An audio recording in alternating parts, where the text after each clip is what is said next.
9 বছরের সম্পর্কের পর আমার প্রেমিক আদিপ আমায় আজ জানালো, সুপ্তি, তুই আমার পরিবারের সাথে ঠিক যাবি না, আর খাপ খাওয়াতেও পারবি না। ধুম ধরে বসেছিলাম ক্যাফের চেয়ারে, মুখ দিয়ে যেন কথাই বের হতে চাইছিল না। যেখানে আমার কথার যন্ত্রণায় আদিবের কান ঝালাপালা হয়ে যেত, কি বলবো আমি। আকাশটা মনে হচ্ছিল আমাকে ছুঁয়ে যাচ্ছে, আর পৃথিবীটাও শূন্য মনে হচ্ছিল। কোথাও কেউ নেই, একদম শূন্য, নিস্তব্ধ চারিদিক। আমার ঘোর কেটে গেল আবার আদিবের ডাকে। কী রে, কিছু বলছিস না যে? কি বলবো? আসলে দেখ, তুই রান্না করতে পারিস? আর মাছ কাটতে? না। ঘর গোছাতে? না। আমাদের পরিবারের বউদের বাইরে বের হওয়া কিন্তু নিষেধ। 9 বছর ধরে জেনে আসছিস যে আমি ঘুরতে ভালোবাসি। আমাদের পরিবারের বউদের চাকরি করাও নিষেধ। আমি ছোট থেকেই নিজের পায়ে দাঁড়াতে চাইতাম, তুই এটাও জানিস। সেজন্যই তো হবে না রে। সেই ছোট থেকে আমার আর আদিবের সম্পর্ক। আদিবই আমার প্রথম প্রেমের প্রস্তাব দেয়, আর আমি না করে দিই সবার কাছে। এমনকি আদিবের বাসায়ও বিচার দিয়ে কি যে লঙ্কা কাণ্ড করেছিলাম।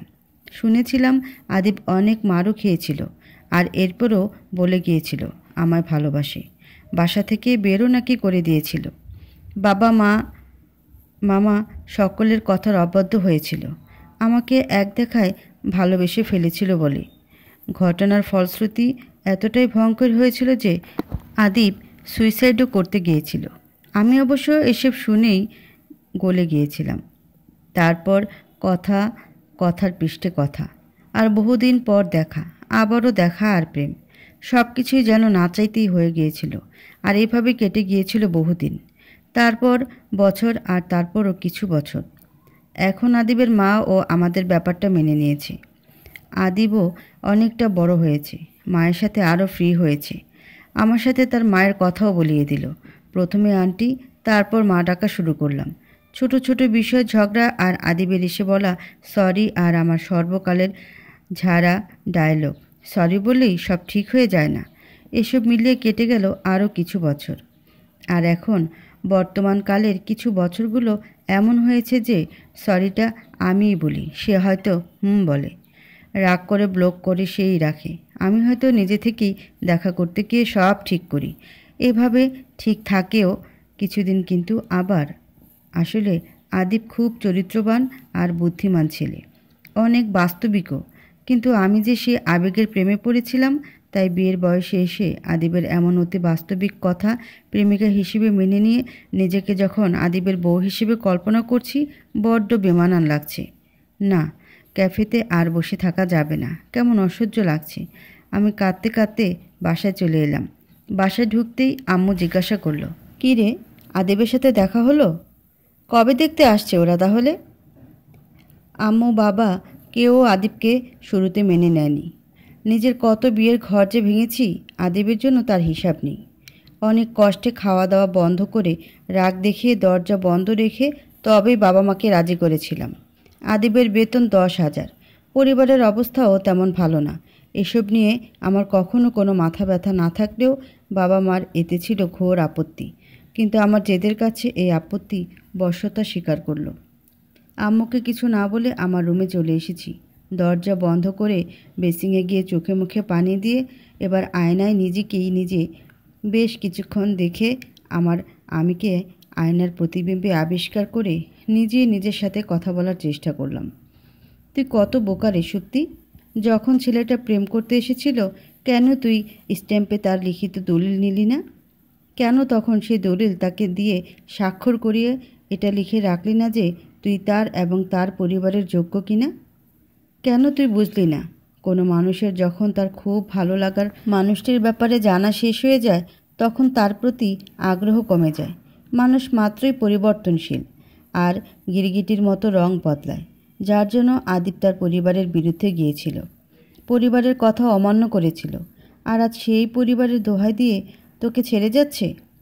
আম্মুর ডাকে আবারও ঘোর কাটল, আর তার হাজারো প্রশ্নের ভিড়ে আর এটা লুকাতে পারলাম না যে আদিব আমায় বিয়ে করতে চায় না।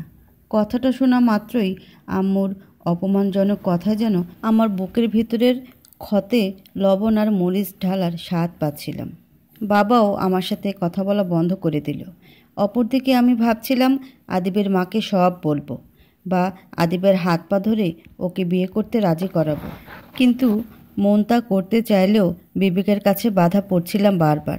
আসলে অনেক বছরের সম্পর্ক তো, তাই সম্পর্কের চেয়ে সময়ের বাঁধনে বাধা পড়ে গিয়েছিলাম বেশি।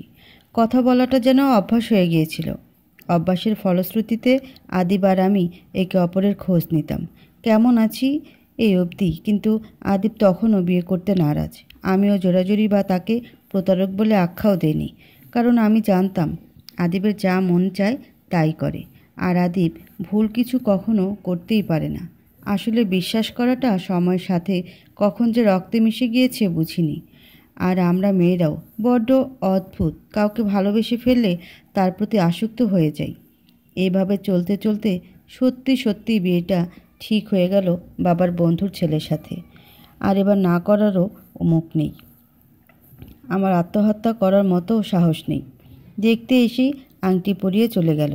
ঠিক করেছি বিয়ের কার্ডটা আগে আদিবকেই দিব। আজ মনটা শক্ত করে আবার আদিবকে ক্যাফেতে আসতে বললাম। সম্পর্কের নতুনত্বে আদিব নিজ থেকে আগে এসে আমার জন্য অপেক্ষা করত। তার নাকি আমার জন্য ঘন্টার পর ঘন্টা অপেক্ষা করতে ভালো লাগতো, আর এতে নাকি আমাকে অনুভবও করে বেশি, আর ভালোবাসাও বাড়ে। গত 1 বছর যাবৎ অবশ্য আমি তার জন্য অপেক্ষা করি ঘন্টার পর ঘন্টা, আর সে ব্যস্ততায় দেরি করে ফেলে। অথচ আমি নাকি ছিলাম তার পৃথিবী।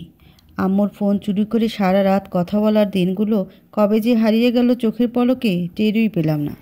কত শখ ছিল ওর আমার নিজের ফোন হবে, আর ওকে আমার সাথে আম্মুর ফোন দিয়ে লুকিয়ে লুকিয়ে কথা বলতে হবে না। আজ দামি ফোন তো হলো ঠিকই, কিন্তু কথা বলার মানুষ ঠিকই। এসব ভাবতে ভাবতেই আর ভাবনার ঘোর কাটিয়ে আদিব এসে আমার সামনের চেয়ারে ধপাস করে বসে পড়ল। 9 বছরের সম্পর্কের পর আমার প্রেমিক আদিবকে আজ কীভাবে আমার বিয়ের কার্ডটা দিব ঠিক বুঝে উঠতে পারছি না। ক্যাফেতে সামনের চেয়ারটায় আদিব বসে ফুরফুরে মেজাজে বসে আছে, আর গুনগুন করে গানও গাইছে। কাউকে বিয়ে করতে চেয়ে প্রতিশ্রুতি দিয়েছিলাম মন থেকে, আর সেও প্রতিজ্ঞাবদ্ধ ছিল। আজ সময়ের ব্যবধানে তার আবেগ হয়েছে শূন্য, কমেছে আমার প্রতি মায়া আর টান। আর আমারও থেমে নেই কিছু, সময়ের স্রোতে চলছে সব। আসলে কারোর জন্য জীবনের কিছুই থেমে থাকে না, ঠিক চলে যায়। হয়তো যেভাবে চালানোর পরিকল্পনা করা হয়েছিল সেভাবে চলে না, আর ভালো মন্দেরও হিসাবের মাঝে পড়ে না। আদিব, এই নে আমার বিয়ের কার্ড, তোকেই প্রথম দিলাম। কিছুটা ভূত দেখার মতো চমকে ওঠে। বিয়ে মানে? কার বিয়ে? বললাম তো আমার বিয়ে। আমাকে তো জানালি না কার সাথে আর কবে। কার্ডে সব দেওয়া আছে, এই তো জানালাম। কিছুটা উদাস আর দুঃখী মনে। আদিবটাও না এমন অদ্ভুত। যখন আমি তার সাথে সারা জীবন পার করার আশায় তার প্রতীক্ষায় ছিলাম, তখন আমায় ঠিক অগ্রাহ্য করেছিল। ঠিক যখনই আমি ওকে ওর কাঙ্ক্ষিত মুক্তি দিতে চাইলাম, তখনই ওর চোখে মুখে কষ্টের ছাপ স্পষ্ট। হয়তো এখন আমার প্রতারক বলে বন্ধু মহলে এই দুঃখী মুখটা নিয়ে ঘুরে বেড়াবে, আর আমি আখ্যায়িত হব প্রতারিকা প্রেমিকা নামে। আদিব শোন, যাওয়ার আগে শেষ একটা কথা বলে যাচ্ছি। বল। পরবর্তীতে যখন বিয়ে বা প্রেম করবি, একটু কষ্ট করে বাসা থেকে জেনে নিস তারা কেমন মেয়ে চায়, আর নিজের মনের সাথেও কথা বলে নিস সে কি 9 বা 10 বছর পর বদলে যাবে কি না। আসি। কান্নাজড়িত কণ্ঠে বলে আসলাম। বাসায় আসার সাথে সাথেই আদিবটা কল দিল। না, ধরবো না, অনেকটা দেরি হয়ে গিয়েছে। তাছাড়া একমাত্র মেয়ে হিসেবে আমারও বাবা মার প্রতি কিছু দায়িত্ব তো রয়েই যায়। 2বার কলটা বেজে কেটে গেল। ঠিক 5টা মিনিট পরেই নিজের জেদের কাছে অন্তরে লুকিয়ে থাকা ভালোবাসা জিতে গেল। আর কেন ফোন করছে জানার আগ্রহটা দমাতে না পেরেই কল দিয়ে বসলাম। হ্যালো, ফোন দিলি যে? আমি তো সব বলেই এসেছি। তাহলে আবার এখন কেন? না, এমনিই দিলাম। সত্যিই তোর বিয়ে? হ্যাঁ। আচ্ছা, ভালো থাকিস। আর মনে পড়ছে তোকে খুব। এতটুকু বলতেই কলটা কেটে দিলাম। না, আমি আবার মায়া জড়িয়ে যাচ্ছি। মেয়েদের এই মন নিয়ে যত সব ঝামেলা, একবার মায়া জড়িয়ে গেলে আর ছাড়তে চায় না। এখন আদিব যদি আমায় ফোন না দিত, মনকে ঠিক বুঝ দিয়ে নিতাম যে বিয়ের কার্ডটা পেয়ে আদিব খুশি হয়েছে আর মুক্তিও পেয়েছে। কিন্তু এখন এই আদিবটা আমায় জ্বালিয়ে মারল, অবহেলা করে ছেড়েও যেতে চাইছে। আবার যখন মুক্তি পাচ্ছে আমায় তখন মায়া জড়িয়েও ফেলছে। এক প্রবল দ্বিধায় ভুগছি আমি।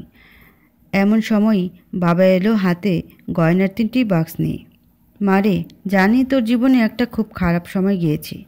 তুই আমাদের একমাত্র মেয়ে, তাই আমাদের বাবা মা হিসেবে সব শখ আহ্লাদ তোকেই ঘিরে।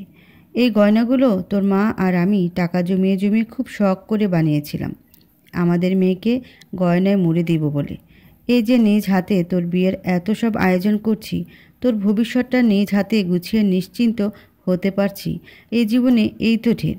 আর কি প্রয়োজন? তাছাড়া দুলাল আমার বন্ধু, একই শহরে থাকা হতো না বলে তোদের সাথে দেখাও করানো হয়নি, তাই চিনিস না। শুনেছি তার ছেলেও খুব ভালো। তুই ভালো থাকবি মা। বাবা চলে গেল, কিন্তু আমায় আবার আরেকটা মায়া আর কর্তব্যবোধে জড়িয়ে দিয়ে গেল। বাবা মার প্রতি মায়া আর পরিবারের প্রতি কর্তব্যবোধ এই মুহূর্তে দাঁড়িয়ে কেন জানি না জীবনে আর বিয়েই করতে ইচ্ছা হচ্ছে না। মনে হচ্ছে বিয়েই কি সব? যদিও আমার ভাবনাগুলো অবাস্তব, ভিত্তিহীন, তবুও মন বলছে ভালো হতো। এমন সময় মা এলো হাতে ফোন নিয়ে। আমাকে পাশে বসে খুব আনন্দিত নয়নে বলল, এই যে নিলয়ের নাম্বার, কথা বল। বিয়ের আগে একটু একে অপরকে চিনে নিই। প্রথমে নিলয় নামটা শুনেই কেমন ধূপ করে উঠেছিল বুকটা। এক মুহূর্তের জন্য আদিপ শুনেছিলাম। মাকে হতাশ করে দিয়ে বললাম, নাম্বার লাগবে না, যা কথা বলার তোমরাই বলে নাও। জোর কদমে আগাতে লাগলো বিয়ের আয়োজন। বাসায় সব আত্মীয় স্বজনরাও চলে এসেছে। এরই মাঝে আদিবের মায়ের ফোন। হ্যালো সুপ্তি। জি, আসসালামু আলাইকুম। ওয়ালাইকুম আসসালাম। শুনলাম বিয়ে করছিস। তবে বিয়েটা করছি না, বাবা আম্মুই ঠিক করে দিয়ে দিচ্ছে। তুমি কেমন আছো? প্রেশারটা নর্মালে আছে তো? রাখতো তোর প্রেশার। তা আমার ছেলেকে যখন বিয়েটা করবি না, প্রেমটা করতে এসেছিলি কেন? তুমি সবটা জানো না তাই এমন বলছো। জানি জানি, সব জানি। শুনলাম তোর বরটাও খুব বড় লোক, হয়তো সেটাই কারণ। ভালো থাকিস। আদিবের মা হয়তো অভিমান করেছে। আসলে সব মায়েরাই নিজ সন্তানের সুখ দুঃখের কথা সবার আগে ভাবে। নিজের মায়ের কাছেই হয়তো সন্তানের বড় অপরাধও বড় নয়। সে যাই করুক, সবার আগে নিজের সন্তানের সুখ চাহিদা। তবে কেন জানি না নিজেকেও অপরাধী লাগছে। আদিবটা অবহেলার পর আমাকে আবার অপরাধী করে ছাড়ল। ফেসবুকে ঢুকে দেখলাম অনেকে মেসেজও করেছে। বেশিরভাগ মেসেজে আমাকে আর আদিবকে নিয়ে করা। বেশিরভাগ মেসেজগুলো এমন যে, এত বছরের সম্পর্কের পর তুই কিভাবে পারছিস বিয়ে করতে? আপু, আদিবদাকে এভাবে কষ্ট দিতে পারছো তুমি? শুনলাম বর নাকি খুব ধনী, তা আদিবকে কি এই কারণেই ছেড়েছেন নাকি ম্যাডাম? এই হলো আমার ইনবক্সের অবস্থা। হয়তো গ্রুপে গ্রুপে আমায় নিয়ে সমালোচনার ঝড়ও বইছে। আসলে আদিবের আমার প্রতি করা অন্যায় আর অবহেলাগুলো ছিল লোকচক্ষুর অন্তরালে, তাই তা কারোর চোখে পড়েনি বলে কেউ সেই দিক থেকে বিচার করছে না। সেই সব শুধু আমার মনেই কষ্টের ছাপ ফেলে গিয়েছে সকলের অগোচরে। কিন্তু আমার বিয়েটা স্পষ্ট, তাই সবাই এই দিক থেকে, অর্থাৎ বলা যেতে পারে একদিক থেকে বিচারে মত্ত। আমরা মানুষেরা বড্ড অদ্ভুত, যা দেখি তাই বলি, ঘটনার পৃষ্ঠের ঘটনা দেখার চেষ্টা করি না। আজ রাত পার হলেই আমার গায়ে হলুদ, কাল বিয়ে। আদিবের দেওয়া সমস্ত উপহারগুলো বের করেছি। এগুলো আমি সারা জীবন বয়ে নিয়ে বেড়াতে পারবো না, আমার বুকের উপর বোঝা হয়ে থাকবে আর কাটার মতো বিঁধবে। অশ্রুসিক্ত নয়নে উপহারগুলো শেষবার দেখছি। কত মায়া, আবেগ, অনুভূতি, স্মৃতি জড়িয়ে আছে এগুলোয়। আমি কখনও আদিবের দেওয়া উপহারগুলো ব্যবহার করতাম না, স্মৃতিচিহ্ন হিসাবে রেখে দিতাম। এসব কাল এক বান্ধবীর কাছে দিয়ে যাব, আদিবকে ফেরত দিবে। যতই জিনিসগুলো দেখছি ততই মায়া বাড়ছে। আচ্ছা, আমি পালিয়ে যাই আদিবের সাথে? ছি ছি, কী ভাবছি এসব? মা বাবার সমাজে মুখ থাকবে না তাহলে? মন সকল বোঝার ঊর্ধ্বে, তাই হয়তো মানতে চাইছে না আর মানাতেও পারছে না। তাছাড়া আদিবও মানবে না। এমনটা ভাবতে ভাবতে বিয়ের দিন চলে এলো। আমার পালিয়ে যাওয়ার ইচ্ছা পরিকল্পনা মাটি করে দিয়ে আজ আমার বিয়ে। হঠাৎ আমার পাশে বসা বান্ধবীর ফোনে আদিবের নাম্বার থেকে কল। ফোনটা ধরার সময় পাওয়ার আগেই কাজী সাহেব এসে হাজির। আমি আর আমার মাঝে ছিলাম না, মন বলেও কিছু অনুভব করছিলাম না।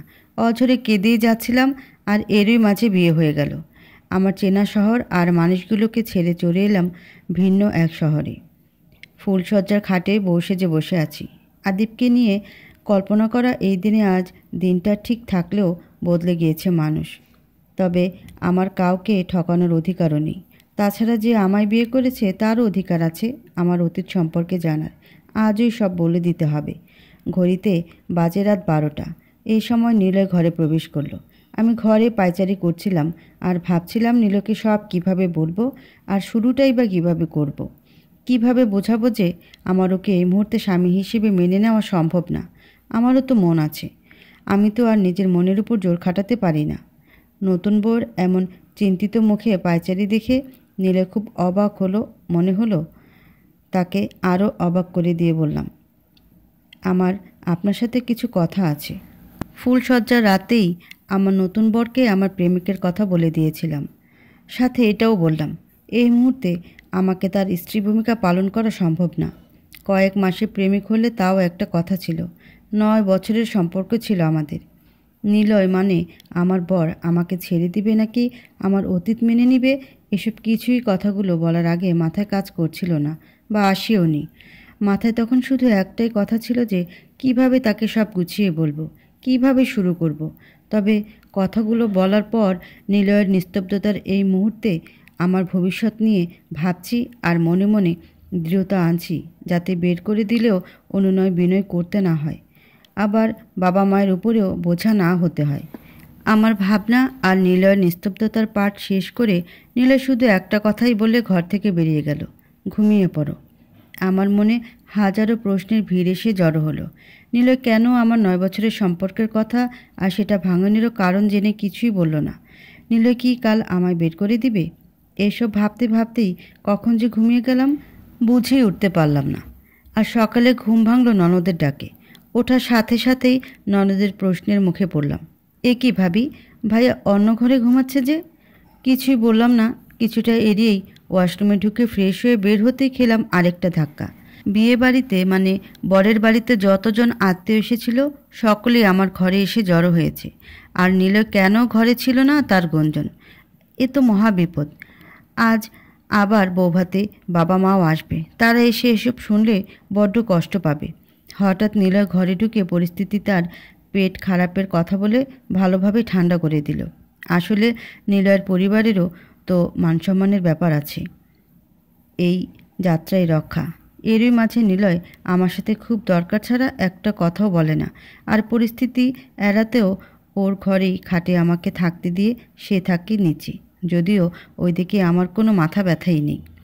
বৌভাত, নিলয়ের বাড়ির আত্মীয় স্বজনের আপ্যায়ন, নতুন বউয়ের কর্তব্য, শাশুড়িদের থেকে রান্না শেখা, ননদের চাহিদা মেটানো, আর তার সাথে আড্ডায় ব্যস্ত আমি আমার 9 বছরের অভ্যাস কাটিয়ে উঠতে চলেছি। অভ্যাসটা ছিল আদিবের সাথে কথা বলা, যার সাথে কথা বলা ছাড়া একটা দিনও থাকতে পারতাম না, যার সাথে 5 ঘন্টা কথা না হলে গাল ফুলিয়ে দিতাম। আর মাঝে মাঝে আমায় ভুলে গিয়েছে, সে বদলে গিয়েছে ভেবে ফুপিয়ে কাঁদতাম। এই মুহূর্তে এসে এটা আবিষ্কার করলাম যে ব্যস্ততা মানুষকে সব ভুলিয়ে রাখতে পারে। তবে হ্যাঁ, যখন সংসারের এসব ঝামেলা থেকে কিছুটা একা থাকি, তখন সন্ধ্যার পর ছাদে কিছুটা সময় কাটে বা নির্ঘুম কোনো রাত কাটে। হঠাৎ যখন খুব ভোরে ঘুম ভেঙে যায়, খুব মনে পড়ে তখন আদিবের আমাকে আর আমার আদিবকে দেওয়া কথাগুলো। কত বিকাল একসাথে হাতে হাত রেখে ভবিষ্যৎ সংসারের পরিকল্পনা করে কাটিয়েছি, আমাদের সন্তানের নাম ঠিক করেছি। এসব ভাবলেই গাল বেয়ে দুফোঁটা জল পড়ে যায়। ঠিক তখনই মনটা আবার আদিবের সাথে কথা বলতে উথাল পাতাল করে। ফোনটা হাতেও নেই, কিন্তু ফোন আর দেওয়া হয় না। নাম্বারটা এখনও চোখ বন্ধ করে ডায়াল করতে পারি। এখন সময়টা কাটছে মিষ্টির প্যাকেট হাতে নিয়ে আত্মীয়দের বাড়ি ঘুরতে ঘুরতে। নিজেদের মাঝে মিল থাকুক বা না থাকুক, প্রকৃতি রীতি এড়ানোর সাহস আমাদের নেই। পরিবার আর সমাজ নামক শিকলে আমরা বাঁধা। এখন আদিবকে আরেকটু ভুলে গিয়েছি। দেখা যাচ্ছে আগে প্রতিদিন একবার করে কথা বলার শখ জাগলেও এই আত্মীয়দের ভিড়ে আর ঘুরতে ঘুরতে নিজের ক্লান্ত শরীরে নিজেকে নিয়েই ভাবার সময় পাই না। আত্মীয়দের বাড়িতে ঘোরার পাট চুকিয়ে এখন নাকি নিলয়ের বন্ধুরা আসবে তার বউকে দেখতে। নিলয়ের পরিবারের সবাই গিয়েছে গ্রামে, তাই সব রান্নাবান্না থেকে শুরু করে সব দায়িত্ব এলো আমার ঘাড়ে। নিলয় টুকটাক যাই কথা বলে বা অর্ডার করে, কিছুই ঠিক মানুষের সাথে কথা বলার মতো না। অনেকটা রাগী আর ধমকের সুরে, দায় সারা কথাবার্তা। শুরুতে এইসব আমায় গায়ে না লাগলেও আর এটাই চেয়েছিলাম ভাবলেও কয়েকদিন ধরে আমার বেশ রাগ আর খারাপও লাগছে। মনের একদিক বলছে এমনই তো কথা ছিল, আবার অন্য দিক বলছে একসাথে এতদিন থাকছি, একটু ভালো করে কথা বলতেও তো পারে। বাড়ির বুয়ার সাথেও তো আমার সাথে ভালো আচরণ করে। নিলয়ের কথা যখন আমার মনে আঘাত করে ঠিক তখনই আদিপটার কথা মনে পড়ে। ইস, আদিপ কখনোই পারতো না এভাবে কথা বলতে। নিলয়ের জায়গায় আদিপ থাকলে খুব ভালোও থাকতাম। মনে রয় আফসোস আর চোখে জল। আসলে মানুষের সন্তুষ্টি বড়ই অভাব। আর কোনো মানুষ কাছে না থাকলেই তার শুধু ভালো দিকে মনে পড়ে, মন থেকে মুছে যায় আদিবের কথা আচরণ। এখন যদি আদিব এই আচরণগুলো করতো বা আদিবের সাথে বিয়ে হতো, আমার আফসোস তখনও থাকতো। মনকে সন্তুষ্ট করা খুবই কষ্টসাধ্য ব্যাপার। যাই হোক, বুয়াকে সাথে নিয়ে নিলয়ের বন্ধুদের জন্য নানা ধরনের খাবার রান্না করলাম। রান্নার ব্যস্ততায় আদিবের জন্য আফসোস আর নিলয়ের জন্য রাগ কিছুই অনুভবে আর আসলো না। আগেই বলেছিলাম, ব্যস্ততা মানুষকে সব ভুলিয়ে রাখতে পারে। খাওয়া শেষে নিলয়ের বান্ধবীদের সাথে ছাদে বসে আড্ডা মারছিলাম। কথায় কথায় নিলয়ের দুজনের সাথে সম্পর্কের কথা উঠে এলো। একজনের সাথে ব্রেকআপের পর তাকে ভুলতে আরেকটি মেয়ের সাথে কথা বলতে বলতে বন্ধুত্ব থেকে সম্পর্কে জড়িয়ে গিয়েছিল নিলয়। কিন্তু মেয়েটির নাকি বিয়ে হয়ে গিয়েছিল। তখন নিলয়ের চাকরিও ছিল না। মেয়েটি নাকি বাবা মায়ের আর পরিবারের দোহাই দিয়ে নিলয়ের থেকে বিদায় নিয়েছিল। নিলয়ের সে বান্ধবীটি হাসতে হাসতে বলল, জানো পরে কি হয়েছিল? আমি ওই মেয়েকে মেসেজ দিয়েছিলাম তার বিয়ের দিন। কী মেসেজ? বাবা মায়ের কথার বিরুদ্ধে যাবি না, তাইলে করলা ভাজি করলে খাস না কেসেরি। আপুর কথা শুনে খুব হাসি না পেলেও আপু যে ময়মনসিংহে সেটা খুব ভালো করে বুঝতে পারলাম। রাতে নিজে নিজেই ভাবছি, নিলয় নিজে দুটো সম্পর্কে ছিল, তাহলে আমার সম্পর্কের কথা শুনে সে এমন রাগ কেন দেখাচ্ছে? সে কিছু বললেও সরাসরি বলা হয়ে যেত, কিন্তু একই বাসায় থেকেও শত্রুর মতো আচরণ কেন করছে? এই ছেলেগুলোও না অদ্ভুত। নিজের সব ভুল বা দোষ না, কিন্তু প্রেমিকা বা বর দোষ আর দোষ থাকে না, মহা অন্যায় হয়ে যায়। তারা শুধু অন্যদেরই বিচার করবে নিজেদের দৃষ্টিকোণ থেকে, কিন্তু নিজেদেরগুলো নিয়ে ভাববে না। এরই মাঝে নিলয়ের বাড়ির সকলে ফিরে এলো এক মহা প্রস্তাব নিয়ে। আমাকে আর নিলয়কে হানিমুনে পাঠাবে। কক্সবাজারের সব আয়োজনও করে ফেলেছে। না করারও মুখ নেই, আর না করলে সন্দেহ করে হাজারো প্রশ্ন করবে। বাধ্য হয়েই প্রস্তুতি নিচ্ছিলাম আর মনে মনে ভাবছিলাম, ইস, বান্ধবীদের সাথে গেলে কত মজা হতো। সারা জীবন তাদের সাথে এই জায়গায় ট্যুর দেওয়ার প্ল্যানই করে গিয়েছিলি, বাস্তবায়ন আর হয়নি। হঠাৎ মনে পড়ল, বেশ কয়েকদিন পরেই মনে পড়ল আদিবের কথা। আমাদের অনেক শখ ছিল, এক মাসে হানিমুনে খুব ঘুরে বেড়াবো। হঠাৎ করে এসব ভাবতে, মানে আদিবের কথা ভাবতে এমন অপরাধবোধ জাগছে কেন? তবে কি আমার মন নিজেকে এই বাড়ির মানে নিলয়ের বউ ভাবতে শুরু করেছে? ভাবনার ঘোর কাটিয়ে ব্যাগ গোছানো মন দিলাম। আর ঠিক করে নিলাম, হানিমুন টানিমুন কিছু না, নিজে নিজেই ঘুরতে তো পারবো। বিয়ের ঝামেলায় আর আদিবের বিরহে মনটা কেমন দমড়ে গিয়েছে। সমুদ্রের কাছে গিয়ে সব ভুলে হালকা হয়ে আসি। পরের দিন রাতে বেরিয়ে পড়লাম কক্সবাজারের উদ্দেশ্যে, আর সকালে হোটেলে উঠলাম। আমার বর রিসিপশনে গিয়ে সব ফর্মালিটিস সারছে, আর আমি ওয়েট করছি। হুট করে আমার সামনে দিয়ে আদিব রিসিপশনের এদিকে হেঁটে গেল। না চাইতেও ওঠে তার পিছু পিছু যাচ্ছি। সে রুম বুকিং দিচ্ছে, আর তার পাশেই দাঁড়িয়ে আছে একটি মেয়ে। প্রাক্তন প্রেমিক আদিবের সাথে অন্য মেয়ে দেখে বুকটা কেমন ধড়াস করে উঠল, তাও আবার হোটেলের রুম বুক দেওয়ার সময়। এমন দিন দেখতে হবে, আগে থেকে জানলে আমি কখনোই হয়তোবা আমার বরের সাথে কক্সবাজার আসতাম না। আচ্ছা, আমিও তো বিয়ে করে ফেলেছি, তাহলে আদিবই বা কেন আমার জন্য অপেক্ষা করবে? মনকে এই কঠিন সত্যি কথাটি বোঝাতে গিয়েও ব্যর্থ হচ্ছি বারবার। আর ব্যর্থ এই আমিকে নিয়ে এখনও হতবাক হয়ে আদিবের দিকে তাকিয়ে আছি। তবে আদিবের আমার প্রতি নেই কোনো ভ্রুক্ষেপ, হয়তো দেখেনি বা দেখতে চায়নি। মন শুধু বলে যাচ্ছে একটি কথাই, আর কিছুদিন তো অপেক্ষা করতে পারতো। আমার চলে যাওয়া কি তার মনে একটুও দাগ ফেলেনি? কষ্ট কি হয়নি একটুও? প্রতারকের থেকে প্রতারিত হওয়ার পরেও আমার তো ঠিকই তার বিরহে প্রায় হাহাকার করে ওঠে মনটা। ইচ্ছে হয় চিৎকার দিয়ে উঠি। ছেলেদের চেয়ে মেয়েদের মন যে সত্যিই খুব নরম, তা আবারও প্রমাণিত। নিলয়ের সাথে হোটেলের ঘরে চলে এলাম। নিথর আমি আমাকে কিছুতেই আর ধরে রাখতে পারছি না। এক বুক দম বন্ধ অনুভূতি আমাকে গ্রাস করে রাখছে। নিলয় মানে আমার বর জানতে চাইলেও বাইরে যাব নাকি, না করে দিয়ে শুয়ে পড়লাম। আর পারছি না, আমি এখানে থাকতে পারবই না। যত তাড়াতাড়ি না এই স্থান ত্যাগ করছি আমার মুক্তি নেই। নিজেকে জেলখানার কয়েদি মনে হচ্ছিল। নিলয় ঘরে আসতে কাঁদো কাঁদো কণ্ঠে বললাম, ফিরে চলো। নিলয় অনেকটা চমকে উঠলেও যেহেতু সে আমার সাথে প্রয়োজন ছাড়া কথা বলে না আর আমাদের সম্পর্কের কোনো নাম নেই, তাই অজুহাতও চাইল না, শুধু বলল, ব্যবস্থা করছি। মনে ভয় নিয়ে এক রাত রয়ে গেলাম সেই হোটেলেই। ভয়টা ছিল এই যে যদি বের হলে আদিবকে আবার ওই মেয়ের সাথে দেখে ফেলি। পরের দিন চলে এলাম আর বাড়ি আসতেই আবার সেই প্রশ্নের মুখে, কেন এত তাড়াতাড়ি? আর তাড়াতাড়ি বললেও ভুল হবে, একদিন থেকে কেন কক্সবাজার থেকে চলে এলাম। আমার শরীর খারাপ আর নিলয়ের অফিসের জরুরি মিটিং, এর কথা বলে নিলয় আবারও আমায় বাঁচিয়ে দিল এক গাদা প্রশ্নের মুখ থেকে। কিন্তু সন্দেহ যেন যায় না শ্বশুরবাড়ির লোকের, তার উপর নতুন বউ, সবাই যেন ভুল ধরায় মত্ত। বিএসসিটা শেষ করে ওই ফাঁকে বিয়েটা হয়ে গিয়েছিল। এমএসসিটা করতে চাইছি এখন। আসলে এসব থেকে দূরে থাকারও এটা একটা পন্থা।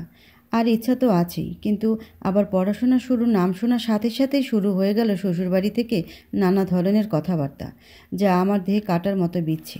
আমার দাদি শাশুড়ির ভাষ্য মতে আমরা বউ ঘরে তুলছি, কোনো স্কুল কলেজের ছাত্রী না। আর নতুন বউ অনেক তো পড়াশোনা করছে, এখন কই বাচ্চা কাচ্চা সংসারের কথা ভাববো তা না, আবার কলেজে ভর্তি হইব। কতদিন আর হইছে বিয়ার? আমার শাশুড়িও সম্মতি সুরে মাথা নাড়লেন, কিন্তু আমি আমার ইচ্ছায় অনড়। তাই শ্বশুরবাড়িতে খুব অল্প দিনেই জেদি বেয়াদব বউয়ের উপাধিও পেয়ে গেলাম। বদলে গেল সকলের আচরণ। আর পেরে উঠতে না পেরে সিদ্ধান্ত নিলাম কিছুদিন বাবার বাড়িতে থেকে আসি। কিছুদিনের জন্য আমার বাবার বাড়িতে গিয়ে থাকতে চাই। সকলেরই নতুন বউকে বাবা বাড়িতে এখনই কিছুদিনের জন্য পাঠানো নিয়ে সমস্যার অন্ত নেই। কিন্তু নিলয় বলে উঠল, আমি কাল দিয়ে আসবো আপনাকে। নিলয় কি আমায় সাপোর্ট করলো নাকি আমায় অসহ্য লাগছে বলে আমার থেকে মুক্তি পেতে রাজি হয়ে গেল? দ্বিধায় পড়ে গেলাম। আসলে অনেক দিন যাবৎ আদিবের আমার থেকে মুক্তি চাওয়ার আকাঙ্ক্ষা দেখে আমার মনে এটাই গেঁথে গিয়েছে যে আমাকে কারোরই হয়তো সহ্য হয় না। আমার থেকে সকলেই মুক্তির কামনাই করে। এখন সেটা সাপোর্টই হোক। আসলে মানুষ যা দেখে অভ্যস্ত হয়ে যায়, বাকি সব তার কাছে তেমনই লাগে। তবে বাবার বাড়ি এসেছি বলে বাবা মা যে খুব বেশি খুশি হয়েছে তাদের মেয়েকে দেখে এমনও নয়, কিন্তু আমার আশাটা তাদের কাম্য ছিল না। আমার মায়ের বড় বড় চোখ করে বলা কথাগুলো শুনেই সেটা স্পষ্ট বুঝলাম। সুপ্তি, তুই এখন? আর হাতে ব্যাগ কেন? অনেক দিন পর আমি যাচ্ছি, তাই বাবা মা খুশি হবে হয়তো। আসলে আমার এই ভাবনাটাই ছিল ভুল। এবার বাবার দিকে তাকালাম। তার কপালেও ভাঁজ আর বিন্দু বিন্দু ঘামও জমেছে। আমাদের দেশে প্রায় পরিবারগুলোতেই বিয়ে দিলেই দায়মুক্ত, আর বিয়ে হয়ে গেলে মেয়ে শত অশান্তি নিয়ে শ্বশুর বাড়িতেই থাকবে, এই রীতি চলে এসেছে বহুদিন ধরেই। কিন্তু বিয়ে হলেই যে মেয়ের প্রতি দায়িত্ব আরও দ্বিগুণ বেড়ে যায় তা মানতে প্রতি পরিবারই নারাজ। তাদের কথা হলো, যাই হোক না কেন শ্বশুরবাড়ির মাটি কামড়েই থাকতে হবে। প্রতি পরিবারে যদি বিয়ের দিনই তাদের মেয়েকে বলে দিত, আমরা ছেলে আর তার পরিবারের আর্থিক আর সামাজিক অবস্থা দেখেছি, মনের অবস্থা নয়, তাই যাই হয়ে যাক আমাদের দরজা তোমার জন্য চিরদিন খোলা থাকবে, তাহলে হয়তো মেয়েদের স্বামীর বাড়িতে নির্যাতন আর নিজের ডিপ্রেশন দুইই কমে যেত। কিন্তু আফসোস, মাকে জানালাম, নিলয় আমায় দিয়ে অফিসে চলে গিয়েছে। কিন্তু নিলয় আমার সাথে বাড়ির ভেতরে কেন এলো না, এর দায় আসলো আমার উপর। তুই নিশ্চয়ই জামাইয়ের সাথে ঝগড়া করে চলে এসেছিস, তাই জামাই ভেতরে আসেনি। আচ্ছা, তুই কি আমাদের একটুও শান্তি দিবি না? মায়ের কথা এবার কিছুটা না ঠিক অনেকটাই রাগ হচ্ছে, কারণ ঝগড়া তো আমি করিনি, শুধু মনের বিরুদ্ধে যাইনি। নিলয়ের অফিসে কাজ আছে তাই চলে গিয়েছি, এটা বলেই চলে এলাম আমার ঘরে। আর পেছন থেকে শুনতে পাচ্ছিলাম মা জিজ্ঞাসা করছে রাতে নিলয় আসবে কিনা, কিন্তু আমি উত্তর দেওয়ার প্রয়োজন বোধ করলাম না। দরজাটা বন্ধ করে নাম্বার খুঁজছি, আদিবের এক বন্ধুর নাম্বার। আদিবের বিয়ের বিষয়টা খোলাসা না হওয়া পর্যন্ত মনে শান্তি পাচ্ছিলাম না। খুব খুঁজে অবশেষে এক ডায়েরির পাতায় নাম্বারটা পেলাম। হ্যালো আকাশ ভাইয়া, আমি সুপ্তি। হ্যাঁ আকাশ বলছি। সরি আপু, ঠিক চিনতে পারলাম না কোন সুপ্তি। আমি এখন আদিবের প্রাক্তন। ও হ্যাঁ, চিনতে পেরেছি। ভাইয়া, আদিব কি বিয়ে করেছে? হ্যাঁ, প্রায় 1.5 বছরের সম্পর্কের পর বিয়ে করেছে। কয় বছর ভাইয়া? 1.5 বছর। আচ্ছা ভাইয়া, রাখছি। কিন্তু আমার সাথে আদিবের সম্পর্ক শেষ করে আমার বিয়ে হয়েছে মাত্র কয়েক মাস, তার মানে আমাকে অবহেলার এই ছিল কারণ? এখন পুরোটা স্পষ্ট আমার কাছে, সব দিক থেকে নিঃসঙ্গ লাগছে। আচ্ছা, আমাকে দেখতে দেখতে আদিবের কি বিতৃষ্ণা চলে এসেছিল? কই, আমার তো আসেনি। তবে এখন অনেক বিতৃষ্ণা অনুভব করছি, হয়তো আদিবের থেকেও বেশি। নিলয়কে ফোন দিলাম, এক্ষুনি এসে আমাকে নিয়ে যেতে বললাম। নিলয় শুধু আচ্ছা বলল। নিলয় চলে আসবে কিছুক্ষণের মাঝেই। ব্যাগ নিয়ে আবার আমার রুম থেকে বেরিয়ে পড়লাম। বের হতেই মায়ের প্রশ্ন, কী ঝামেলা বাঁধিয়ে এসেছি? মাকে জানালাম কিছু হয়নি, আর কিছু হলেও তোমাদের আর আমার দায় নিতে হবে না। আমি আমার নিজের দায়িত্ব নিজেই নিতে পারি, আর এ বাসায় আমি আর আসবও না। কথা শুনে মা চর মেরে বসলেন, আর এরই মাঝে নিলয় চলে এলো। গালে হাত দিয়ে নিলয়কে বললাম, চলো। নিলয় কিছুটা বিভ্রান্তিতে পড়ে গেল, কিন্তু আমি এসব কিছু অগ্রাহ্য করে গাড়িতে গিয়ে বসলাম। নিলয় গাড়িতে উঠে বলল, কোথায় যাব? জানি না। নিলয় গাড়ি চালাতে থাকলো। হঠাৎ করে অনুভব করলাম এ একজনই হয়তো আছে যে রেগে থাকলেও আমি কিছু বলার সাথে সাথে কখনোই না করেনি। নিলয়, আমি এমএসসি করতে চাই। নিলয় সেইবারও শুধুই বলল আচ্ছা। শ্বশুরবাড়িতে গিয়ে নিলয় জানালো আমাকে ভর্তি করিয়ে দিবে। আবার সকলেই আপত্তি সুর তুলল, কিন্তু নিলয়ের এক কথা সবাইকে চুপ করিয়ে দিল। আমি চাই আমার বউ উচ্চশিক্ষিত হোক। আসলে শ্বশুরবাড়িতে সবাই এক হবে না, এটাই বাস্তবিক। কিন্তু যদি স্বামী পাশে থাকে তাহলে যে যেমনই হোক না কেন সবার সাথে মানিয়ে থাকা যায়, আর প্রাপ্য সম্মানও পাওয়া যায়। তা প্রমাণিত করতে পেরে নিলয়ের প্রতি সত্যি আজ খুব কৃতজ্ঞতা বোধ হচ্ছে। আজ সকালে আমি নিলয়ের সাথে এমএসসিতে ভর্তি হতে যাচ্ছি। এরই মাঝে কয়েক মাস পর আবার আদিবের কল। বিয়ের এত মাস পর প্রাক্তন প্রেমিকের ফোন দেখে শুধু অবাকই নয়, মনে মনে তার জন্য রাগ ঘৃণাও হচ্ছিল। হয়তো রাগ আর ঘৃণাটা এত তীব্র হতো না যদি না জানতাম সে অতীতে আমার সাথে প্রতারণা করেছে। আসলে মানুষ সব মাপ করতে পারলেও প্রতারণা ক্ষমা করতে পারে না। প্রতারণা যেন এক গরম লোহার হাতল, যা একবার মন ছুঁয়ে গেলে দাগ থেকে যায় আজীবন। ফোনটা ধরবো নাকি ধরবো না ভাবতে ভাবতেই ধরে ফেললাম। মনে জমা সকল তিক্ততা আজ কথার মাধ্যমে তাকে শুনিয়ে দিয়ে এই দায় থেকে আমায় আজ মুক্ত হতে হবে। ফোনটা ধরতেই, কি পাইছো কি তুমি? এখনও আমাকে জ্বালিয়ে যাবা? একটু শান্তি দিবা না? এখন তো তোমারও বিয়ে হয়ে গিয়েছে, এখন একটু রেহাই দাও আমায়। এত অন্যায় আমার আর সহ্য হচ্ছে না। অথচ এই কথাগুলো আমার তোমাকে বলা উচিত ছিল তোমার করা অন্যায়ের জন্য। মানুষ নিজের দোষ অপরের উপর চাপিয়ে নিজে মহৎ শাস্তি খুব ভালো পারে। তুমি আকাশকে ফোন দিয়েছো কেন? তোমার আমাকে ঠকানোর নমুনা জানতে? এতটুকু বলেই ফোনটা কেটে দিলাম। অনেক কিছু বলার পরিকল্পনা শুরুতে করে থাকলেও কথা বলার সময় পরে আর মুখ দিয়ে কিছু বের হলো না। অথচ যে দোষী সেই আমার থেকে বেশি কথা শুনিয়ে গেল। দোষীদেরই তাদের দোষ আর ভুল ঢাকতে বেশি কথার প্রয়োজন পড়ে। বের হবেন কখন? আপনার ভর্তির কাজ শেষ করে আমাকে অফিসে যেতে হবে। আমারও তো অফিসে কাজ আছে, সারাদিন তো আর অপেক্ষা করতে পারি না। নিলয়, হ্যাঁ চলুন। গাড়িতে যেতে যেতে নিজেকে একবার স্বার্থপরের কাতারে চিন্তা করলাম। যে নিলয়কে আমি স্বামী হিসেবে মেনে নিতে চাইনি, এখন তার থেকে কলেজে ভর্তি হওয়ার জন্য সাহায্য কামনা করছি। অবশ্য এখনও তাকে স্বামীর মতো ভাবছি না। একজন উপকারী বন্ধুর তালিকায় তাকে ফেলতে বেশি স্বাচ্ছন্দ্য বোধ করছি। আমি কি খুব বেশি স্বার্থপরের মতো আপনার থেকে সুবিধা নিচ্ছি? আপনি আমাকে স্বামী হিসেবে না মানলেও সামাজিক রীতিতে আমার স্বামী হিসেবে কিছু কর্তব্য আছে। আমি শুধু আমার কর্তব্যই করছি, আর আপনিও কর্তব্যের খাতিরে আমার থেকে সাহায্য চেয়েছেন। এখন যদি আপনার প্রাক্তন আপনার স্বামী হতো তাহলে আপনি তাকেই বলতেন। এটাই প্রকৃতির রীতি। আর এখন চুপ থাকেন। গাড়ি চালানোর সময় এত কথা ভালো লাগে না। নিলয় আমাকে প্রাক্তন নিয়ে কিছুটা খোঁচা দিলেও আমাকে সাপোর্ট করা কৃতজ্ঞতা বোধ হচ্ছে। ভর্তির কাজ শেষ করে বাড়ি ফিরে সবার মাঝে থমথমে ভাব উপলব্ধি করলাম। হয়তো আমার ভর্তি নিয়েই বাড়ির এই হাল। তবে যেহেতু সামাজিক রীতিতে এই বাড়ির বউ আমি, তাই তাদের থমথমে ভাব দূর করে শান্তির পরিবেশ সৃষ্টি করা আমারই কর্তব্যের মাঝে পড়ে।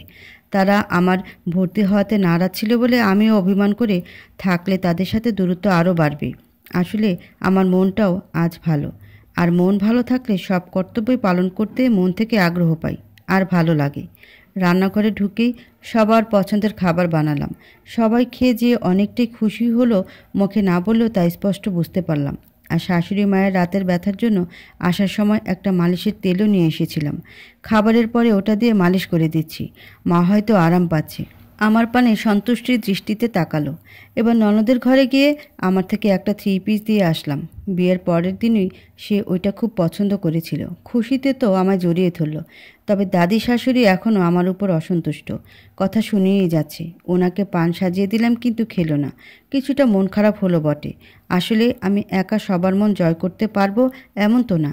কেউ কেউ থাকবে এমন যাদের আমাকে ভালো লাগবে না। সবাইকে নিয়েই তো সংসার। সংসার আমি কি সংসার করছি? তাহলে আমি কি নিলয়ের বউ হয়ে গিয়েছি? ভাবতেই অনেক বেশি লজ্জা পেয়ে লজ্জা মিশ্রিত চোখে নিলয়ের ছবির দিকে তাকিয়ে আছি। এই প্রথম নিলয়কে ভালো করে দেখছি। না, খুব খারাপ না কিন্তু দেখতে। তবে মনে এখন আর কোনো নিলয়ের ব্যাপারে দ্বিধা আর অনীহা আসছে না। হয়তো কারো সাথে থাকতে থাকতে তার প্রতি মায়া চলে আসে। মন না চাইলেও আসে। আর মনের উপর কারো তো হাত নেই। চা বানাচ্ছি। নিলয়ের অফিস থেকে আসার সময় হয়ে গিয়েছে। আসতেই চাটা দিতে হবে। কলিং বেলটা বাজতেই দরজাটা খুলে মুচকে হাসি দিলাম। কি করে ফেললাম? হাসতে তো চাইনি। নিলয় কী ভাবলো কে জানে। তবে এই প্রথম নিলয়কে চা বানিয়ে দিচ্ছি দেখে সে বেশ অবাকই হলো। যদিও কিছুই বলল না ধন্যবাদ ছাড়া। আমার কিছু বই লাগবে। আমি কাল অফিস থেকে আসার সময় নিয়ে আসব। কিন্তু আমার যদি মনে থাকে কাজের চাপে আমাকে কিছু আনতে বললে ভুলে যাই আমি। আপনার নাম্বারটা দিন, আমি মনে করিয়ে দিব। প্রথমে নাম্বার নেওয়া, এরপর বই আনা, এটা সেটা আনার অজুহাতে ফোন দেওয়া, কথা বলা, কথার পৃষ্ঠে আবারও কথা বলা, চা বানিয়ে দেওয়া, একসাথে খেতে বসা, এসব করতে করতে আমাদের মাঝে জড়তা অনেকটাই কমে গিয়েছে। সম্পর্কটা ভালোবাসার সম্পর্ক পর্যন্ত না গেলেও একে ভালো সম্পর্কই বলা যায়। নিলয়ের সাথে তার অফিস থেকে সাজেকে ঘুরতে এসে সম্পর্কটা আরও ভালোর দিকে আগাচ্ছে। এরপর আমরা প্রায়ই ঘুরতে যেতাম। আর এইভাবেই এক পা দু পা করে আমাদের মাঝে এখন আর জড়তা নেই বললেই চলে। আসলে সময় মানুষকে সব কিছুর সাথেই খাপ খাওয়াতে বাধ্য করে জিতেও যায়। 3 বছর হয়ে গিয়েছে। সম্পর্কটা এখন ভালো সম্পর্ক থেকে ভালোবাসার সম্পর্কে রূপ নিতে শুরু করেছে। এমএসসিটা শেষ করে বসে আছি, তবে এখন চাকরি করার ইচ্ছা পোষণ করছি। সেই আবার শ্বশুরবাড়ির চাকরি করা নিয়ে অশান্তি। তাদের বাড়ির বউয়েরা চাকরি করে না, আরও কত কী। এবার তো আমার বাবা মাকেও ডেকে এনেছি মিটিং করতে, যাতে আমি চাকরি করতে না চাই আর তারা আমাকে বোঝায়। এত হাঙ্গামা দেখে আমারও চাকরি করার ইচ্ছা চলে গেল। কাউকে আর কিছু বললাম না। কিছুদিন পরেই দেখছি এক সফটওয়্যার কোম্পানি থেকে চাকরির ইন্টারভিউয়ের ইমেল এসেছে। কিন্তু আমি তো কোনো সিভি জমা দিইনি। বুঝতে আর বাকি রইল না এটা নিশ্চয়ই নিলয়ের কাজ। এরপর আমি আর নিলয় মিলে আমার পরিবার আর নিলয়ের পরিবারকে বুঝিয়ে অনেক কষ্টে রাজি করালাম। আমারও ইচ্ছাটা আবারও ফিরে এলো। আসলে পাশে কেউ সাহস জোগানোর মতো থাকলে সকল বাধাই অতিক্রম করা সম্ভব হয়। সফটওয়্যার কোম্পানিতে একজন ইঞ্জিনিয়ার হিসেবে আর ভালো কোডিং পারার সুবাদে চাকরিটা আমার হয়েও গেল। আজ আমার অফিসের প্রথম দিন। নিলয় আমায় নিয়ে যাবে। সবাইকে বলে অফিসের উদ্দেশ্যে রওনা দিচ্ছি। সবার মুখেই সন্ধ্যার আধার নেমে এসেছে। ভাবলাম প্রথম বেতনের টাকা দিয়ে সবার জন্য উপহার কিনে এই আধার মুহূর্তের মাঝেই একদিন কাটিয়ে দিব। এই আশায় অফিসের উদ্দেশ্যে রওনা হলাম। আমার ডেস্ক, আমার কম্পিউটার সব কিছু দেখে একজন মেয়ে হিসেবে এত বেশি খুশি আর গর্ব হচ্ছিল যা হয়তো ভাষায় বোঝানো সম্ভব না। কিন্তু পাশের ডেস্কের দিকে চোখ যেতে আমার উজ্জ্বল হয়ে গেল জ্বলজ্বল করা চোখ দুটিতে যেন মেঘের আধা নেমে এলো। পাশের ডেস্কেই আদে বসে কাজ করছে। সেই বেঈমান চেহারাটা চিনতে আমার খুব বেশি কষ্ট হয়নি। মনে মনে ঠিক করেই নিলাম এখানে আর কাজ করব না। আজকেই আমার প্রথম আর শেষ দিন। এমন কারো সাথেই বসে সারাদিন কাজ করা আমার পক্ষে শুধু অসম্ভবই না, বরং আরও অসহ্যরও বটে। মনে মনে খুব শক্ত হয়ে সিদ্ধান্ত নিয়ে ফেললাম আজই না করে দিব। আজকের মতো শুধু কাজ করে যাব। হঠাৎ করে দেখলাম আদিপ আমার দিকে তাকিয়ে আছে। অনেকক্ষণ ধরেই তাকিয়ে আছে। এখন আমার বেশ অস্বস্তি লাগছে। এরই মাঝে লাঞ্চ টাইম হয়ে গেল বলে মনে মনে আল্লাহকে ধন্যবাদ দিয়ে উঠে অফিসের ক্যান্টিনে চলে গেলাম। প্রথম দিন, তাই সকলের সাথে ব্রেক টাইমে পরিচিত হচ্ছিলাম। এমন সময় আমার পরিচিত কণ্ঠে ডাক, সুপ্তি। পেছন ফিরে দেখলাম আদিপ। মুখ ঘুরিয়েই সেখান থেকে চলে আসবো তখন আবার, সুপ্তি দাঁড়া, তোর সাথে আমার কথা আছে, প্লিজ দাঁড়া 1 মিনিট। বেমানটার অনুনয় শুনে মানুষ হিসেবে ভদ্রতার খাতিরে দাঁড়ালাম। জি বলুন, কি বলবেন? তোর সাথে আমার কিছু কথা আছে, আর তোকে আমি অনেক দিন যাবতই খুঁজে বেড়াচ্ছি। আর কি ভাগ্য দেখ, আজ এই অফিসে আমার শেষ দিন। অন্য জায়গায় ট্রান্সফার হয়েছি, আর আজই তোর সাথে আমার দেখা। নাটক বন্ধ করেন। আমার আপনার সাথে কথা নেই। আর আপনি এই অফিসেই চাকরি করেন, জানলে আমি কখনোই জয়েন করতাম না। সুপ্তি, তোর সাথে অন্যায়ের ফল আমি পেয়েছি। জেরিনের মানে আমার বউয়ের আমার সাথে সম্পর্ক থাকা অবস্থায় সে অন্য সম্পর্কে জড়িয়ে আমার মান সম্মান সব শেষ করে আর আমার পরিবার আর সমাজের মুখ দেখানোর পথ বন্ধ করে অন্য ছেলের সাথে স্কটল্যান্ড চলে যায়। ও যেদিন একটি চিঠি ফেলে চলে গেল সেদিন খুব কেঁদেছিলাম, আর তোর সাথে যে একই অন্যায় করেছিলাম সেটা উপলব্ধি করেছিলাম। মানুষ যখন এখন আমায় দেখিয়ে বলে ওই যে ওর বউ ভেগে গিয়েছে, তখন নিজেকে খুব অসহায় লাগে। পারলে আমাকে মাফ করে দিস। বলে আদিবটা চলে গেল। আমি মনে মনে ভাবছিলাম, আল্লাহ পাপের শাস্তি পৃথিবীতে কিছুটা ভোগ করায়, তবে সেই শাস্তি থেকে সবাই ভুলটা বুঝতে পারে না। আদিব যে বুঝতে পেরেছে এই তো অনেক। বাড়ি ফিরে গেলাম চাকরিটা করব বলে ভাবতে ভাবতে, কিন্তু বাড়ি ফিরে আবার সেই অফিসে যাওয়া নিয়ে অশান্তি। আমি চলে গেলে ঘরের কাজ করার লোক থাকে না। গিয়ে দেখি ঘরের সমস্ত কাজ পড়ে আছে আমার জন্য, আর সকলেরই মুখে অসন্তুষ্টির ছাপ। অফিস থেকে গিয়ে ঘরের সমস্ত কাজ করছি, এরই মাঝে নীলু এসে সোফায় গায়ে এলিয়ে দিয়ে চা চাইছে, অথচ আমরা দুজনেই সারাদিন অফিসের কাজ সামলে এসেছি। আজ ছেলে মেয়ের তফাৎটা খুব করে উপলব্ধি করছি। এভাবেই কাটতে লাগলো দিন, আর শাশুড়ির নাতি বা নাতনির মুখ দেখার জন্য আগ্রহ বাড়ছে। অফিসে যাওয়ার অপরাধে অফিস থেকে ফিরতেই ঘরের কাজ বাড়তি করে রেখে দেওয়া হয়। হয়তো সব আমার চাকরি ছাড়ার জন্যই ফোন দিই, কিন্তু শক্ত মনে সব করে দিই। চাকরিটা আমি করবই, আমার পরিচিতি এটা। আমি কেন ছাড় দেব? নিজেকে এখন শুধু এই বাড়ির বউ হিসাবে পরিচয় দিই না, একজন চাকরিজীবী হিসেবেও পরিচয় দিই। এভাবে কেটে গেল আরও 1 মাস। হঠাৎ করে অপরিচিত নাম্বার থেকে ফোন ধরতেই বলল নিলয় অ্যাক্সিডেন্ট করেছে। আকাশটা মনে হলো মাথার উপর ভেঙে পড়ল। দৌড়ে গেলাম হাসপাতালে। আঘাত গুরুতরভাবেই লেগেছে, এক্ষুনি অপারেশন করতে হবে। অপারেশন ভালোভাবেই করা হলো, আর কিছুদিন পর নিলয়টা এখন কিছুটা ভালো আছে। দীর্ঘ 1.5 মাস হাসপাতালে থাকার পর নিলয়কে নিয়ে আজ বাসায় ফেরার পালা। কিন্তু অপারেশন, ইঞ্জেকশন, ওষুধ খরচের পেছনে ক্যাশ যা ছিল সবই শেষ। হাসপাতাল থেকে ছাড়াতে বেশ কিছু টাকার প্রয়োজন, আর এই টাকাটা জোগাড় হলো আমার বেতনের টাকা থেকে। বাসায় আসার পর বিপদের সময় আমার চাকরিটা যে কতটা ভূমিকা পালন করলো তা বুঝতে পেরে শ্বশুরবাড়ির লোকের এতদিন পর আমার চাকরিটার জন্য তাদেরও গর্ববোধ হলো, আর তারা সেটা মেনেও নিলেন। নিলয়ের সেবা করে নিলয়কে অনেকটা সুস্থ তো করে দিলামই, সেই সাথে নিলয়ের মনে ভালোবাসার জায়গাটাও পরিপূর্ণভাবে পেয়েও গেলাম। বহু বছর পর আজ আমার মেয়ে রাজকন্যা আর নিলয়কে আমার জন্মদিনের ট্রিটটা আমার টাকাতে দিতে এক বড় রেস্টুরেন্টে নিয়ে এসেছি। রেস্টুরেন্টে ঢোকার সময় এক দম্পতি তাদের ছেলেকে নিয়ে বের হওয়ার সময় আমাদের দেখেই দাঁড়িয়ে গেল। অনেক সম্মান আর শ্রদ্ধাবোধ মিশ্রিত আদিবের মুচকি হাসি আর জন্মদিনের শুভেচ্ছা জানিয়ে আমাকে তার পরিবারের সাথে পরিচয় করিয়ে দিল। হয়তো আবার বিয়ে করেছিল, আর করবেই তো। কারোর জন্যই তো কারোর জীবন থেমে থাকে না। আমার যেমন আদিবের জন্য থেমে থাকেনি কিছু, আদিবেরও তেমন জেরিনের জন্য থেমে নেই কিছু। আমিও শ্রদ্ধাবোধ ধরে রেখে ধন্যবাদ জানালাম আদিবকে, আর রাজকন্যা আদিবের ছোট্ট ছেলেকে তার হাতের চকলেটটা এগিয়ে দিল। একে অপরকে সালাম দিয়ে যে যার পথে আবার হাঁটতে শুরু করলাম। আমার আদিবের জন্য আজ নেই কোনো আর ঘৃণা। এসব ঘৃণা রাগ থেকে নিজের মনকে বহুদিন আগেই সরিয়ে এনেছিলাম। শেষ হয়ে যাক, শেষ হওয়ার আকাঙ্ক্ষা নিয়ে মরার মতো বেঁচে থাকা সম্পর্কগুলো রয়ে যাক মানুষের প্রতি শ্রদ্ধা আর সম্মান। এখানেই একসময় ছিল নামের সম্পর্কগুলোর নয়, নিজের মানসিকতা, সার্থকতা।